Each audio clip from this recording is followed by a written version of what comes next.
ये वक्त था द्वितीय विश्व युद्ध का। मैं और छोटू इसी साल 18 के हुए थे और आर्मी ज्वाइन की थी। हमें एक अलग काम के लिए चुना गया था। हम एक खास यूनिट के हिस्सा थे, धावक दस्ता। हमें युद्ध के मैदान में सबसे आगे रहना होता था। हमने बड़े से बड़े युद्ध को अपने कदमों से रौंद डाला था। दुश्मनों की बंदूकें हमारे भालों और तलवारों के सामने बेकार थीं। हमारी बटालियन ब्रिटिश इंडियन आर्मी के लिए एक ब्रह्मास्त्र थी। We were a proud unit.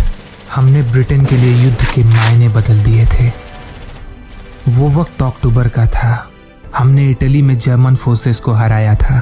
वक्त हो चुकी थी दिवाली की। हम दिवाली से पहले घर आना चाहते थे। अगली सुबह ट्रूप ट्रांसपोर्ट के लिए एक बड़ी सी शिप पोर्ट पे हमारा इंतजार कर रही थी। हमारे बेस से पोर्ट की दूरी लगभग 48 किलोमीटर थी, इसलिए हम शाम में ही वहाँ से निकल पड़े ताकि सुबह हम टाइम से पहुँच जाएं। हमें जंगल के बीचों बीच से जाना था। हमने अपने घोड़े निकाले और वहाँ से निकल पड़े। रास्ता काफ़ी सुनसान था। दूर दूर वहाँ जंगल ही जंगल था। चलते चलते शाम से कब रात हो गई हमें पता ही नहीं चला। घने जंगल में केवल हम दोनों वहाँ से गुजर रहे थे। चारों तरफ एकदम सन्नाटा और अंदर जंगल से जंगली जानवरों की कपा देने वाली आवाज़ें। वहाँ पर घोड़े से उतरना मानो मौत थी। हम तेजी से आगे बढ़ते रहे। आगे कुछ दूर पर हमने देखा कि कुछ लोग वहाँ आग जलाकर कैंप सेटअप किए थे।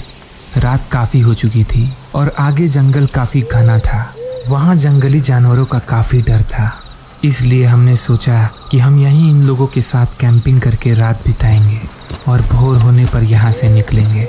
हम उनके पास गए। वो लोग देखने में थोड़े अजीब लग रहे थे, जैसे कि वो जंगल में रहते हों। हम दोनों उनके पास गए और उनसे वहाँ रात बिताने के लिए पूछने लगे।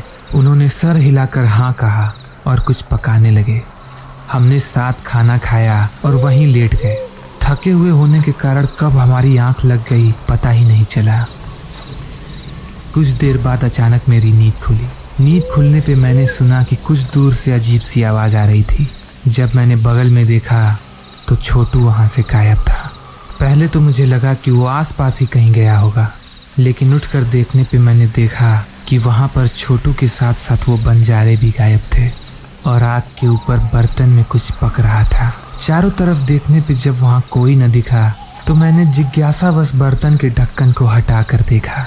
अंदर जो मैंने देखा उसे देखकर मेरे पैरों तले जमीन खिसक गई।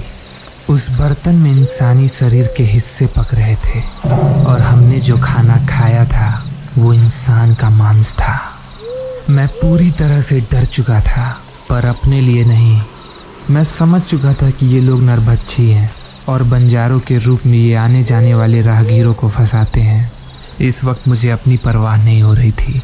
मैंने अपनी बंदूक फुल लोड कर रखी थी। उस वक्त मैं कुछ भी सोच नहीं रहा था।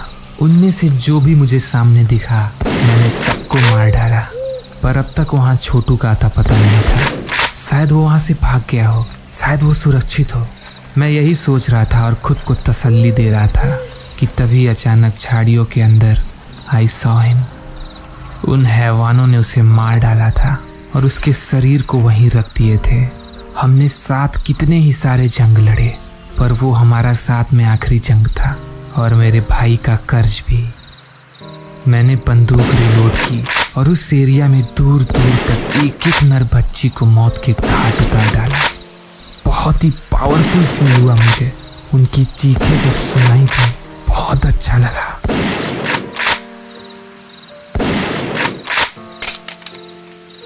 अब बारी थी बस एक आखिरी काम की। उस दिन के बाद मैं किसी और जंग में नहीं गया और वो मेरी आखिरी जंग थी।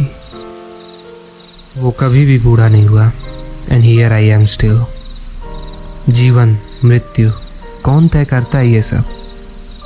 सदैव आजाद रहना छोटू।